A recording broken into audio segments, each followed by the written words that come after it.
ওমরে ফারুক রাদিয়াল্লাহু তাআলা আনহু যখন খলিফা, এক বাবা এসে বিচার দিল, খলিফাতুল মুমিনিন, আমিরুল মুমিনিন, আমার ছেলে আমার কথা শুনে না, বেয়াদবি করে। ওমরে ফারুক ডাকলেন, তুমি তোমার বাবার সাথে বেয়াদবি করো? এটা তো কবিরা গুনাহ, তুমি তো জাহান্নামে যাবে এরকম করলে। ছেলে বলে, হ্যাঁ আমিরুল মুমিনিন, সব দায় দায়িত্ব কি আমাদের? বাবা মার দায়িত্ব নাই? ওমরে ফারুক বললেন, আছে। কি দায়িত্ব আছে? ওমরে ফারুক বললেন, বাবার 3টা দায়িত্ব। নাম্বার 1, আইয়ানতাকিয়া উম্মাহ, বাবা তার ছেলের জন্য ভালো মায়ের ব্যবস্থা করবে। সুবহানাল্লাহ পড়বেন না? আইয়ুহসিনা ইসমা, ভালো নাম রাখবে। আইয়ুআল্লিমাহুল কিতাব, কোরআন শিক্ষা দিবে। এবার ছেলে বলে, শোনেন, আমার আব্বাই 3টার একটাও করে নাই, 3টার একটাও করে নাই, আর বিচার দিতে আসছে আমার নামে।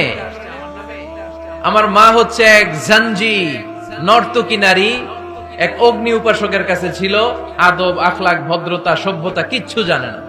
এ আমার মা, আমার জীবনে